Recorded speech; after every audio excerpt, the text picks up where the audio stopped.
top 4 con giáp hay khẩu chiến nhưng với tâm ý, siêu tốt. Người tuổi Mão thường không ngại tranh luận trong các mối quan hệ, xem đây là cách để hiểu nhau và cải thiện tình hình, nhưng cần chọn đúng đối tượng để tránh cãi vã vô ích. Người tuổi Tỵ tranh cãi vì sự đúng đắn và chân lý, tuy nhiên, họ cần lưu ý thái độ và ngôn ngữ để không dẫn đến những cuộc cãi vã không có kết quả. Người tuổi Mùi thường nói ra những điều mình khó chịu, điều này có thể gây ra tranh cãi, họ nên lùi lại và tôn trọng quan điểm của người khác để kết thúc cuộc tranh luận một cách hiệu quả.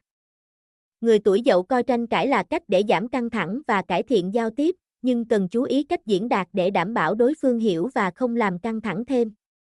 Bạn nghĩ như thế nào về 4 con giáp này?